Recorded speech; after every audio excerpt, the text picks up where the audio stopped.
Akala nila wala siyang silbi kaya sinipa siya palabas ng party. Ang hindi nila alam, sobrang advanced ng healing magic niya na ni hindi nila namamalayan na ginagamot na pala sila. At nang tuluyan siyang umalis, doon nagsimulang gumuho ang lahat.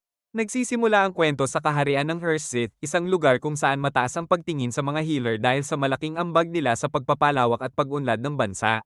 Sa Royal Hospital, nagtitipon ng mga healer para matuto ng mga bagong teknik. At dito rin sila kumukuha ng opisyal na lisensya bago magsimula sa kanilang paglalakbay. Dito natin nakilala ang isang binatang nagngangalang Zenos habang ginagamot niya ang isang lalaki, ngunit nalaman nating wala siyang formal na edukasyon kaya wala rin siyang lisensya. Pag-alis ng pasyente, pinaalalahanan siya ng assistant niyang si Lily na may kailangan pa siyang puntahan at sinabing maghahanda siya ng hapunan pagbalik niya. Habang nasa labas si Zenos, may nakita siyang isang dalagang nahihirapan. At dumating ang isang lalaking nagngangalang Forbes na galit na tinatanong kung nasaan siya. Sinabi ng babae na sumasakit ang tiyan niya kaya pumunta siya sa ospital pero hindi siya tinanggap dahil wala siyang pera. Walang pakialam si Forbes at ipinaalala niyang isa lamang siyang alipin. Dinala niya ang babae sa isang sementeryo at itinapon sa lupa at biglang may lumitaw na itim na hamog na pumasok sa katawan ng babae. Sinipa lang siya ni Forbes at sinabing papakainin niya lang ito kung may mahanap siyang mahalagang bagay.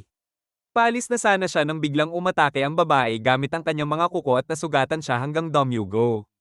Tinangka niyang tumakas pero nasalubong niya si Zenos at humingi ng tulong, sinabing inatake siya ng kanyang alipin at kailangan niyang makarating sa ospital, kapalit ng bayad kung aasikasuhin ni Zenos ang babae. Nagsimulang maghagis ng bato ang babae ngunit madali itong iniiwasan ni Zenos na ikinabilib ni Forbes.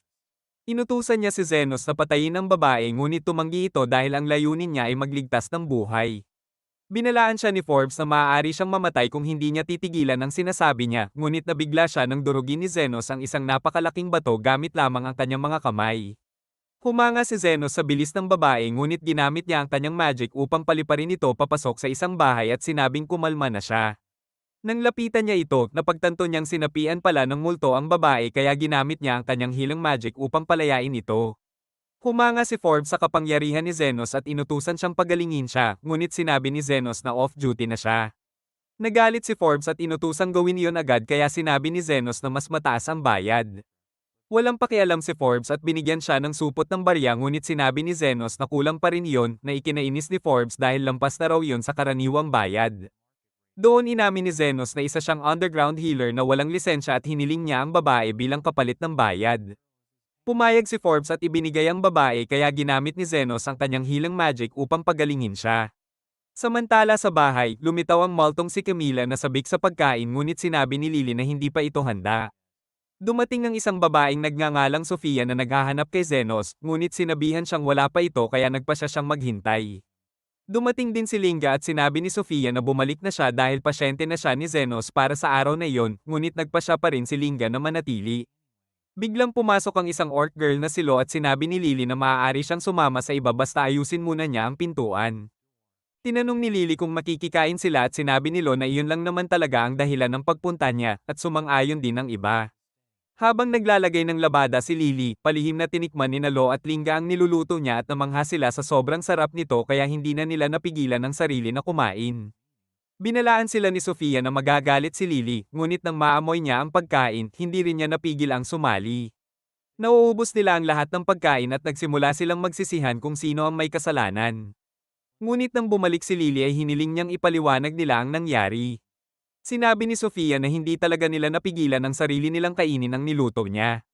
Nauwi iyon sa pagtatalo kung sino ang mas gusto ni Zenos, ngunit pinigilan sila ni Lily at sinabing huwag silang mag-away dahil magagalit si Zenos. Sinabi niyang nais lang niyang makakain silang lahat ng sabay-sabay kaya humingi sila ng tawad at nag-alok na tumulong magluto muli. Doon inamin ni Lily na ubos na ang mga sangkap. At nang marinig ito ni Camila ay nagalit siya dahil kinain nila ang lahat ng pagkain. Inutusan sila ni Lily na kumuha ng mga bagong sangkap kaya dali-dali silang umalis habang iniisip ni Lily kung matatapos niya ang hapunan bago bumalik si Zenos. Samantala, nagising ang dating aliping babae at nagtaka kung sino si Zenos, kaya ipinaliwanag niya na binili lang niya ito. Sinabi niya rito na maghubad upang masigurong maayos ang kalagayan ng katawan nito, ngunit habang ginagawa nito iyon ay nakita niya agad ang sanhi ng sakit ng tiyan nito kaya agad niya itong ginamo. Namangha ang babae sa kapangyarihan ni Zenos, ngunit para sa kanya ay wala lang iyon. Nagpasalamat siya at nagpakilalang Teal, ngunit sinabi ni Zenos na kailangan niyang magtrabaho para mabayaran siya at pumayag siyang gawin ang anumang hilingin niya.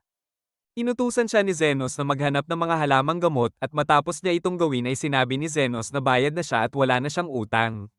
Nabigla si Teal at sinabing ilang dahon lang naman ang nakuha niya, ngunit sinabi ni Zenos na pareho lang ang halaga ng ginawa nila para sa isa't isa, sa kanya pinunit ang kontrata ng pagkaalipin. Hindi alam ni Teal kung ano ang susunod niyang gagawin sa buhay, kaya nangako siyang sasabihin kay Zenos kapag nalaman na niya, at sinabi rin ni Zenos na maaari siyang humingi ng tulong kapag nasaktan siya. Basta tandaan niyang hindi libre ang kanyang paggagamot. Pag-uwi ni Zenos, sinabi ni Lily na hindi pa handa ang hapunan at dumating ang iba pang babae dala ang mga sangkap. Naramdaman ni Camila na may nakilala siyang bagong babae, ngunit sinabi ni Zenos na tigilan na ang panunukso. Natuwa si Lily dahil kumpleto na ang kailangan niya at nagpa siya muna siyang magtimpla ng tsaa para sa lahat. Ipinakita rin na dati ay kasapi si Zenos ng isang adventuring party, ngunit inabot ng leader na si Aston ng isang gintong barya at sinabing hinding-hindi niya ito kikitain sa buong buhay niya. Sinabi ni Aston na wala raw na iaambag si Zenos sa grupo kaya hindi na nila siya kailangan, kahit pa siya ang nag-imbita rito noon. Nagtawanan ng lahat at sinabi ni Aston na hindi siya kailanman tatanggi sa isang kapaki-pakinabang na tao, ngunit wala siyang mararamdaman kahit mamatay si Zenos. Binanggit niyang sumikat na ang kanilang party kaya kailangan na nilang humarap sa mga maharlika at hindi nila maaaring isama si Zenos. Ipinaalala ni Zenos na dahil iyon sa kanyang magic, ngunit sinabi ni Aston na ang gintong barya ang huling regalo niya at binalaan siyang huwag kailanman sabihin na naging bahagi siya ng kanilang grupo. Samantala, may isang lalaking nagtangkang dukutin si Lily kaya sinipa niya ito at nagtangkang tumakas, ngunit tinamaan siya ng palaso sa binti at bumagsak sa lupa. Tinangka siyang dakmain ng lalaki ngunit kinagat niya ito hanggang sasaksakin siya nito. Dumating si Zenos at tinanong kung ano ang nangyayari, ngunit sinabi ng mga lalaki na hindi siya dapat makialam dahil pag-aari nila si Lily. Binili ni Zenos si Lily gamit ang gintong barya at inakala ni Lily na mamamatay na siya, ngunit nagulat siya nang agad siyang pagalingin ni Zenos. Inisip niyang isa siyang sikat na healer, ngunit sinabi ni Zenos na wala pa nga siyang lisensya. Naramdaman ni Lily ang hiya dahil ginastos ni Zenos ang kanyang pera para iligtas siya. Ngunit sinabi nitong huwag na siyang mag-alala at tinanong kung nasaan ang kanyang tahanan. Nang sabihin ni Lily na wala siyang uuwian, nagpa siya si Zenos na bilhan siya ng bagong damit at pakainin muna siya sa isang kainan. Nagtaka si Lily kung bakit hindi siya kumakain kaya sinabi ni Zenos na hindi siya nagugutom, pero ang totoo ay wala lang talaga siyang pera. Maya-maya, dumating ang isang lalaking nagngangalang Zan at nang makita ni Zenos na malubha ang sugat nito, agad niya itong ginamo. Nalabis na ikinagulat ni Zan. Bilang gantimpala, binigyan niya si Zenos ng pera, at dito naisip ni Zenos ang ideyang magbukas ng sariling klinika. Gusto siyang tulungan ni Lily, ngunit alam ni Zenos na ilegal ang magpatakbo ng klinika nang walang lisensya kaya ayaw niya itong madamay. Ipinaalala ni Lily na binili niya siya kaya susunod siya sa kanya kahit ano pa ang mangyari, at sa sobrang determinasyon nito ay pumayag si Zenos na manatili muna siya sa kanya hanggang makahanap siya ng ligtas na lugar para rito. Pagkatapos nito, nagtungo sila sa isang abandonadong bahay at nagtaka si Lily kung bakit doon niya pinili. Ipinaliwanag ni Zenos na hindi siya maaaring magbukas ng klinika sa loob ng bayan dahil wala siyang lisensya. Natakot si Lily pumasok dahil may narinig siyang tungkol sa mga wraith na kayang pumatay ng tao sa isang haplos lang, ngunit matapos suriin ang bahay ay sinabi ni Zenos na perpekto ito para sa kanilang klinika. Biglang nagpakita si Camila sa harap nila na ikinagulat ni Lily, at nang lapitan sila nito ay agad siyang itinaboy ni Zenos gamit ang kanyang magic, ibinunyag na nakapatay na siya ng daan-daang wraith. Humingi siya ng paumanhin kay Camila sa istorbo at tiniyak na kung papayagan siyang gamitin ang lugar bilang klinika ay hindi siya magdudulot ng problema. Nagalit si Camila at muling sinubukang umatake ngunit hindi man lang siya makalapit kay Zenos at nang maglabas siya ng mga minion ay agad din silang natalo. Nagtaka siya kung sino talaga si Zenos at sinabi nitong isa lamang siyang healer na walang lisensya na humihiling ng isang silid para sa klinika. Pinayagan siya ni Camila at sinabi na gamitin na lang ang unang palapag. Nilinis nila ang lugar at tinanong ni Lily kung kailangan niya ng tulong sa pagpapalaganap ng balita, ngunit sinabi ni Zenos na kung mag-a-advertise sila ay mapapansin sila ng Royal Medical Institute. Sinabi ni Lily na kung wala silang gagawin ay wala ring darating na pasyente, ngunit biglang dumating si Zan. Ibinunyag na inaasahan na ni Zenos ang pagdating niya dahil alam niyang ang karaniwang tao ay hindi nasusugatan ng magic gun kaya hindi siya maaaring pumunta sa normal na klinika. Hiniling ni Zan na tingnan niya ang kapatid niyang si Sofia, at nang ipakita nito ang sugat ay napagtanto ni Zenos na tinamaan ito ng magic gun na may lasong epekto. Tinanong siya ni Sofia kung kaya niya itong pagalingin. Ngunit sinabi ni Zenos na ang pinakamainam na paraan ay putulin ang kanyang braso bago kumalat ang lason at humingi siya ng 1,000,000 barya para sa operasyon. Ikinwento ni Sofia ang kanyang reputasyon at tinanong kung hindi niya babaguhin ang presyo at napagtanto ni Zenos na isa siya sa mga leader ng mga lizard people sa slums na nagnanakaw sa mga tiwaling mga ngalakal upang ibalik ang pera sa kanyang mga tao. Hinamon siya ni Sofia na ipaliwanag kung bakit ganoon kalaki ang singil niya, kaya sinabi ni Zenos na i-regenerate din niya ang kanyang braso at ipinaliwanag na napakahirap nito. Sinabi rin niya na matapos siyang samantalahin noon ay tumanggi na siyang magtrabaho ng libre at hindi mahalaga kung sino siya dahil sisingilin niya ito ayon sa bigat ng trabaho. Hindi makapaniwala si Sofia dahil imposible raw mag-regenerate ng braso ayon sa normal na healer na ikinagulat ni Zenos. Sinimulan niya ang operasyon sa pamamagitan ng pagputol sa braso gamit ang scalpel at ginamit ang regeneration spell upang muling patubuin ito na labis na ikinamangha ni Sofia. Samantala, nagulat si Zan nang makita ang ulo ni Camila na sumisilip mula sa bubong, ngunit tiniyak ni Zenos na wala itong masamang balak. Pagkatapos nito, nagtimpla si Lily ng tsaa at nagtaka si Zenos kung bakit 3 tasa ang ginawa niya. Kaya sinabi ni Lily na para iyon kay Camila. Masaya si Lily dahil lumalakas ang kanilang negosyo at marami ng lizard people ang pumupunta sa klinika, ngunit nagtataka siya kung bakit palagi silang may mga sugat. Ipinaliwanag ni Zenos na may 3 pangunahing gang sa slums na walang tigil na naglalaban-laban. Biglang dumating si Linda at ipinakilala ang sarili bilang leader ng Wolf Beast Skin Gang. Sinabi ni Zenos na sarado na ang klinika, ngunit handa pa rin siyang tumingin kung may malubhang sugatan. Sinabi ni Linda na si Zenos mismo ang masasaktan at ipinaliwanag na nagtataka siya kung bakit mabilis gumaling ang grupo ni Sofia kahit gaano niya ito kalupit bugbugin, at alaman niyang si Zenos ang dahilan. Tinangka niyang atakihin si Zenos gamit ang palakol, ngunit nabasag ito nang tumama sa barrier niya. Inutusan niya ang kanyang mga tauhan na umatake, ngunit wala ring epekto ang mga ito, kaya nagpasya siyang sirain ang klinika. Nabigla silang lahat nang biglang lumitaw si Camila sa harap nila at naghanda itong lipulin sila, ngunit pinigilan siya ni Zenos at sinabing ang silid-gam utang iyon ay para sa pagliligtas ng buhay at hindi siya papayag na may patayin doon. Nagulat si Linga nang sundin ni Camila si Zenos at inakala niyang siya ang amo nito. Kaya humingi siya ng paumanhin kasama ang kanyang mga tauhan. Sinubukan ni Zenos na itama iyon, ngunit hindi sila tumugon sa anumang paliwanag niya at napagtanto niyang hindi nila nauunawaan ang wikang pantao. Kinabukasan, may dumating na isang orc sa klinika at nalaman nilang siya ay tauhan ni Lo. Inaasahan na ito ni Zenos dahil matapos niyang makialam sa mga lizard people at mga werewolf ay alam niyang susunod din ang mga orc. Tinanong niya ang orc kung makatwiran bang tao si Lo at sinabi nitong matalino siya kaya umasa si Zenos na tama iyon. Naalala niya kung paanong araw-araw ay nagpapadala si Sofia ng mamahaling regalo habang si Linga naman ay nagpapatayo ng parang palasyo sa tabi niya bilang kabayaran sa kanyang nagawa at umaasa siyang hindi gagawin ni Lo ang ganitong mga bagay. Tinanong niya kung bakit hindi niya isinama si Lo at ipinaliwanag ng orc na hindi ito makagalaw. Pinuntahan ni Zenos si Lo at tinanong kung paano niya siya nakilala at sinabi nitong sikat siya sa slums. Hiniling ni Lo na ipaliwanag kung bakit hindi siya makaalis sa kanyang upuan. At matapos suriin ni Zenos ang kanyang katawan ay natuklasan niyang may mana stone sa kanyang tiyan. Ipinaliwanag ni Lo na sa isabog iyon kapag gumalaw siya at naisip ni Zenos kung may naglagay nito sa kanyang pagkain, ngunit sinabi ni Lo na napagkamala niya itong rice ball at nakain niya.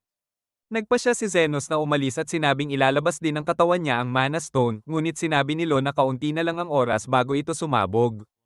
Ipinaliwanag niya na hindi siya nag-aalala sa sarili kundi sa kanyang mga tauhan na ayaw siyang iwan at handang mamatay kasama niya. Nais niyang ibigay ang lahat ng kanilang kayamanan kay Zenos dahil narinig niyang ginagamot nito ng libre ang mga bata, kaya alam niyang mabuti siyang tao at ibinigay niya ang susi ng kanilang kayamanan. Sa halip, ginamit ni Zenos ang isang scalpel upang buksan ang kanyang tiyan at kunin ang mana stone at binalaan siya ni Lo na mag-ingat dahil sa isabog na ito. Nabigla si Lo nang pigilan ni Zenos ang pagsabog sa kanyang kamay. Nagulat siya dahil kung hindi siya tinulungan ni Zenos ay makukuha sana nito ang lahat ng kanilang kayamanan, ngunit sinabi ni Zenos na ayaw niya ng higit pa sa pinaghirapan niya. Naging interesado si Lo sa kanya at sinabing makipag-ugnayan siya kung may kailangan at nag-alok din siyang magbigay ng seguridad sa klinika. Ngunit hiniling ni Zenos na manatili na lang silang malayo. Pagkatapos nito, napansin ni Zenos na nakasimangot si Lily at sinabi nitong dahil iyon sa madalas na pagbisita ng ibang mga babae sa kanya. Hindi niya maintindihan kung bakit pumupunta ang mga ito sa klinika kahit wala naman silang sugat kaya inisip niyang baka bored lang sila. Pero sinabi ni Camila na may gusto ang mga iyon sa kanya at malamang ay magsimula pa ng digmaan dahil sa kanya. Nag-alala si Lily dahil pakiramdam niya ay hindi siya kasing ganda ng mga iyon. Ngunit sinabi ni Camila na lahat ng dalagang umiibig ay maganda. Inakala ni Zenos na hindi naman sila mag-aaway dahil sa kanya, ngunit nagulat siya nang isa-isang pumunta ang mga ito sa klinika at humingi ng suporta dahil napagdesisyonan nilang magdeklara ng digmaan laban sa ibang lahi. Dumating sina Zenos at Lily sa larangan ng labanan at sinabi lang niya sa kanila na maglaban hanggang masiyahan sila. Natuwa ang mga ito dahil nakuha nila ang kanyang pahintulot kaya iminungkahi ni Sofia na kung sino ang mananalo sa laban ay siya ang makakakuha kay Zenos at pumayag ang lahat. Pagsisimula ng digmaan, inilabas ni Sofia ang kanyang mga kutsilyo at agad inatake si Linga, ngunit naiwasan ni Linga ang mga ito. Sumugod si Lo kay Sofia ngunit nakaiwas ito at si Lo ang bumangga sa iba. Nagsimula na ring umatake ang lahat, ngunit matapos maglaban buong araw ay napagtanto nilang walang nananatiling nakahandusay. Doon inamin ni Zenos na ginagamot niya silang lahat. Sinabi niyang maaari silang maglaban hanggat gusto nila ngunit patuloy niya silang gagamutin dahil mga pasyente niya sila at inaasahan niyang babayaran siya. Napagtanto nilang walang saysay ang labanan dahil walang mananalo kaya napagpasyahan nilang tapusin na ang digmaan. Tinanong ni Lily si Zenos kung bakit niya sila pinigilan at sinabi niyang itinuro ng mentor niya na ang healer ay ikatlong antas kung sugat lang ang ginagamot. Ikalawang antas kung kayang ganap na pagalingin ng tao, at unang antas kung kaya nitong gawing mas mabuti ang mundo. Nais niyang pagandahin ang kalagayan sa slums ngunit alam din niyang kailangan niyang panatilihin ang tatlong grupo dahil palagi siyang may pasyente. Alam ni Lily na nagsisinungaling siya dahil kung maayos ang samahan ng lahat ay kaunti na lang ang mga pasyenteng gagamutin niya. Sinabi ni Lily na gusto niya si Zenos at sinabi rin itong gusto niya si Lily, ngunit alam niyang hindi pa nito nauunawaan ang tunay niyang nararamdaman. Tinanong niya kung talagang sisingilin niya ang mga iyon at sinabi ni Zenos na kailangan niyang gawin iyon dahil hindi madali ang matagal na paggagamot. Samantala, nakipagkita ang isang babaeng nagngangalang Krishna sa kanyang division commander na nagsabi tungkol sa mga chismis na natapos na ang digmaan ng tatlong demi-human gang. Hirap itong paniwalaan ni Krishna dahil matagal na silang naglalaban, ngunit sinabi ng commander na hindi nila ito maaaring balewalain dahil maaaring totoo. Ipinaliwanag niya na umuunlad ang kaharian dahil sa sistemang kung saan inilalabas ng mayayaman ang galit sa mahihirap, at ang mahihirap naman ay naglalabas ng sama ng loob sa pamamagitan ng paglalaban-laban. Ngunit kung magkaisa ang mga ito ay magiging banta sila sa mga mamamayan. Hindi pa rin makapaniwala si Krishna na tumigil na ang mga gang sa paglalaban, at sinabi ng commander na may chismis na may isang taong namagitan sa kanila. Mas lalo siyang nagduda dahil mahirap pagsunduin ang mga leader ng slums, ngunit sinabi ng commander na kailangan pa rin itong imbestigahan at inutusan siyang hanapin ang taong responsable sa kapayapaan sa slums. Sa klinika, napabahing si Zenos kaya nag-alok sina Lo at Linga na painitin ang kanyang katawan. Naikinabahala ni Lily kaya tumakbo siya para magtimpla ng tsaa. Sinabihan sila ni Zenos na manahimik habang ginagamot niya si Sofia. Ikinwento ni Sofia na nasugatan siya habang nagtatrabaho, at inamin niyang kadalasan ay mga espesyal na tao ang pinupuntiryan niyang pagnakawan, ngunit mahigpit na binabantayan ngayon ng Royal Order of Knights ang kanyang galaw kaya nasugatan siya habang nakikipaglaban sa kanila. Nagtaka si Zenos kung ang mga sugat ni na Sofia at Zan ay galing din sa Royal Knights. At sinabi nila na si Krishna ang tumama kay Zan gamit ang magic gun. Sinabi ni Camila na magiging malaking problema kung makuha nila ang atensyon ni Krishna dahil maraming delikadong individual sa klinika, ngunit inakala ni Zenos na hindi naman siya papansinin ng Royal Knights.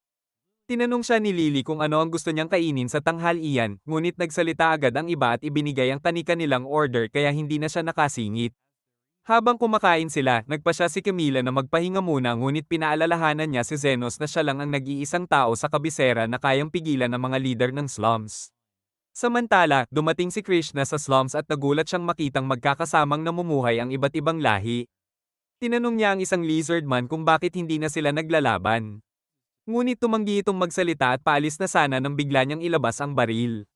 Nakita ng lizard man si Sofia na naglalakad kaya humingi siya ng tulong dahilan upang agad umatras si Krishna, ngunit nagulat siya nang makita na ganap nang gumaling ang braso ni Sofia. Habang tumatakas, naligaw si Krishna at napunta sa klinika, kung saan humingi siya ng direksyon kay Zenos, ngunit nang makita niya si Lily ay bigla niyang binaril si Zenos ng smoke bullet. Ibinunyag ni Krishna na may mas malaking kasong hinahawakan siya at iniimbestigahan din niya ang mga kaso ng pagdukot ng mga bata. At pinaghinalaan niyang si Zenos ang may gawa. Sinabi ni Lily na iniligtas siya ni Zenos, kaya napagtanto ni Krishna na nagkamali siya ng hinala at humingi ng paumanhin. Inakala niyang matagal pang madaigising si Zenos dahil sa bala, ngunit nabigla siya nang makitang ayos na ayos ito. Ipinaliwanag ni Zenos na gumamit siya ng defensive magic, ngunit sinabi ni Krishna na hindi dapat sapat yun para pigilan ang kanyang baril kaya inisip niyang isa siyang Grand Sorcerer na buong buhay na nagpakadalubhasa sa defensive magic. Itinanggi iyon ni Zenos, ngunit sinabi ni Krishna na iyon lang ang posibleng paliwanag at binanggit na walang makalilinlang sa mata ng Vice Commander ng Royal Knights, dahilan upang mapagtanto nila kung sino talaga siya. Naglagay si Zenos ng signal upang walang makalapit sa klinika habang ikinwento ni Krishna na pumunta siya sa slums upang hulihin ang isang tao, at nagtaka si Zenos kung bakit niya iyon sinasabi sa kanya. Ipinaliwanag ni Krishna na hindi siya makakahingi ng kooperasyon kung wala siyang ibinibigay na impormasyon, ngunit sinabi ni Zenos na hindi naman siya pumayag na tumulong. Sinabi ni Krishna na tungkulin ng bawat mamamayan na tumulong sa Royal Knights at ibinunyag na ang hinahanap niya ay ang mediator na nagpahinto sa digmaan ng 3 paksayon. Na ikinagulat ni Zenos, sinabi rin niya na walang sino man sa slums ang nagsabi sa kanya ng kahit ano at naniniwala siyang ang mediator ay isang eksperto sa pagkontrol ng tao kaya malamang ay isang masamang nilalang. Sinabi ni Zenos na maaaring nagtatago lang ang taong yon, at nang tanungin siya ni Krishna kung alam niya kung sino yon, sinabi niyang pakiramdam lang niya yon. Sinabi ni Krishna na maaaring maging banta sa kaharian ng mediator, ngunit sinabi ni Lily na ang mediator ay simpleng taong ayaw lang makakita ng mga taong nasasaktan. Kaya inisip ni Krishna na tiyak na kilala niya kung sino yon. Sinabi ni Zenos na mas mabuting umalis na si Krishna dahil may mahalaga siyang misyon, ngunit napansin niya ang bakanteng kama at nagpasya siyang doon na lang magpalipas ng gabi. Nagtimpla si Lily ng tsaa para sa kanya ngunit napaso ang bibig ni Krishna, habang si Lily naman ay umupo sa kondongan ni Zenos at hiniling na haplasan ang kanyang ulo. Naging invisible si Camila at pabulong na sinabi kay Zenos na nagseselo si Lily kaya ipinapakita nito kung gaano siya kalapit kay Zenos. Sinubukan ni Lily na pagselosin si Krishna, ngunit nang makita niyang wala itong pakialam ay ginamit niya ang lihim na galaw na itinuro ni Camila, hinawakan niya ang mukha ni Zenos at sinabing hindi niya ito patutulugin ngayong gabi, ngunit agad din siyang nakatulog matapos sabihin yon.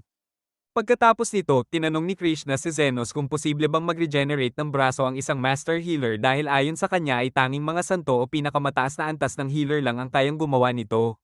Nagtaka si Zenos kung bakit niya itinatanong iyon kaya ikinwento ni Krishna na siya ang Samiris sa braso ni Sofia ngunit ganap itong gumaling. Tinanong ni Zenos kung bakit laban siya sa mga tao sa slums at inamin ni Krishna na doon pinatay ang kanyang ina. Araw-araw raw pumupunta roon ang kanyang ina upang magpakain ng mga tao. Ngunit nang patayin ito ng isang tao para nakawin ang singsing sa kasal niya ay walang tumulong, dahilan upang magpasya si Krishna na maging isang bayani na nagbibigay ng hustisya sa mga kriminal. Ibinunyag niyang siya ang pinakabatang Vice Commander sa kasaysayan ng Royal Knights at binansagan siyang Iron Rose na inaakala ng iba ay dahil sa matindi niyang dedikasyon sa tungkulin, ngunit para sa kanya ay dahil iyon sa kanyang mukha dahil hindi na siya muling nakangiti mula nang mamatay ang kanyang ina. Pag-alis ni Krishna, sinabi ni Camila kay Zenos na huwag na niya itong pagtuunan ng pansin dahil hindi naman kakaiba ang ganoong kwento at mas malala pa ang nakita niya sa loob ng 300 taon niyang pamumuhay. Tinanggal ni Zenos ang bandilang inilagay niya upang walang makalapit sa klinika at dumating si Sofia upang ipagamot ang kanyang mga sugat, ngunit biglang bumalik si Krishna at pareho silang naglabas ng sandata. Sinabi ni Lily na naligaw lang si Sofia at napunta roon, ngunit tinanong ni Krishna kung ano ang nangyari sa kanyang braso at inisip niyang ang mediator ang nagpagaling dito. Sinabi ni Krishna na kinokolekta raw ng mediator ang mga kriminal sa slums upang takutin ang mga inosenteng residente, ngunit sinabi ni Sofia na may masasamang elemento sa lahat ng bahagi ng lipunan at ibinunyag na ang human trafficking ring ay pinamumunuan ng isang aristokratang nagngangalang Calendar. Hindi ito pinaniwalaan ni Krishna dahil kilala raw si Calendar sa malasakit nito sa edukasyon ng mga ulilang bata. Sinabi ni Sofia na madaling malinlang si Krishna dahil sa panlabas lang siya tumitingin. At idinagdag niyang ang mediator ay walang pakialam sa anyo o reputasyon at gagamutin pa rin ito si Krishna kung ito ay masugatan. Sinabi ni Zenos na siya ang mediator, ngunit tumanggi si Krishna na maniwala dahil para sa kanya ay hindi siya isang master healer at nakatuon lamang sa defensive magic. Sinubukan ni Zenos na ipaliwanag na nagsasabi siya ng totoo, ngunit inakusahan siya ni Krishna na pumanig sa mga demi-human kaya nagpa siyang umalis at maghanap ng bagong base. Pagkatapos nito, nakipagkita si Krishna kay Calendar at sinabi nitong may grupo ng mga magnanakaw na kumikilos sa lugar kaya kailangan niyang siyasatin ang seguridad ng kanyang mansyon. Ipinasyal siya ni Calendar at inisip ni Krishna na nag-aaksaya lang siya ng oras dahil wala naman siyang napansing kaina-hinala. Humingi si Krishna ng pahintulot kay Calendar kung maaari niyang gamitin ang banyo, ngunit habang naglalakad siya ay patuloy niyang sinusuri ang paligid at iniisip na sobra ang seguridad para sa isang aristokratang katulad niya. Napansin niya ang isang balon at nang silipin niya ito ay natuklasan niyang may mga batang nakakulong sa loob. Sinabi niya sa kanila na isa siyang bayani at nangakong ililigtas sila, ngunit biglang binaril siya ni Calendar mula sa likuran. Sinabi nitong hindi siya dapat nangingialam sa kanyang negosyo at handa na niyang tapusin ang buhay ni Krishna, ngunit dumating sina Zenos at Sofia. Kilala ni Calendar si Sofia at inisip niyang walang pakialam ang sino man kung barilin niya ito, ngunit sa halip ay si Zenos ang bigla niyang binaril. Tumawa siya dahil akala niya ay patay na si Zenos, ngunit nang hamupa ang alikabok ay nagulat siyang wala man lang galaw si Zenos. Patuloy siyang nagpaputok ngunit pinoprotektahan ng barrier si Zenos at habang kumukuha siya ng isa pang baril ay nadulas siya at nahulog ito. Kinuha ni Zenos ang baril at itinutok sa kanya kaya nagmakaawa si Calendar na patawarin siya. Ngunit tumanggi si Zenos. Sinubukan ni Calendar na humingi ng tawad kay Krishna, ngunit sinabi ni Zenos na sa mga bata siya dapat humingi ng tawad, sa kanya binaril si Calendar. Nagtaka si Krishna kung patay na ito, ngunit sinabi ni Zenos na naka-on ang limiter kaya malamang buhay pa ito. Sinabi ni Krishna na huli na ang lahat at dapat na lang niyang i-report ang nangyari sa Royal Knights, ngunit nagulat siya nang pagalingin ni Zenos ang kanyang sugat at muling patubuin ang kanyang braso. Doon niya napagtanto na si Zenos nga ang mediator at inisip niyang ang isang bayani ay dapat perpekto tulad niya, ngunit sinabi ni Zenos na walang perpektong tao.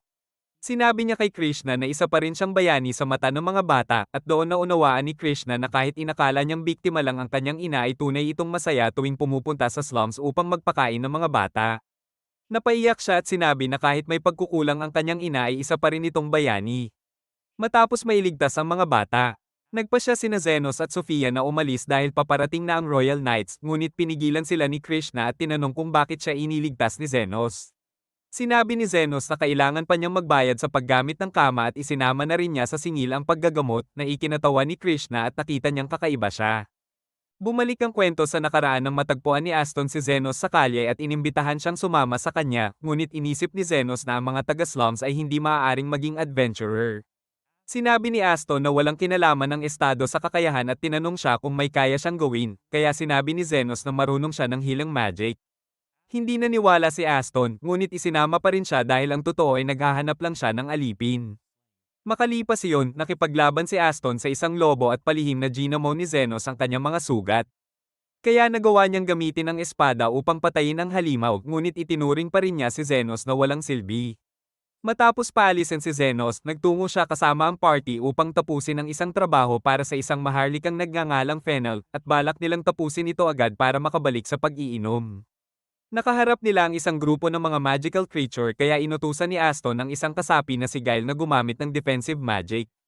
Sumugod si Aston ngunit nasunog ang kanyang braso at napagtanto niyang may isa sa kanila na muntik ng kainin.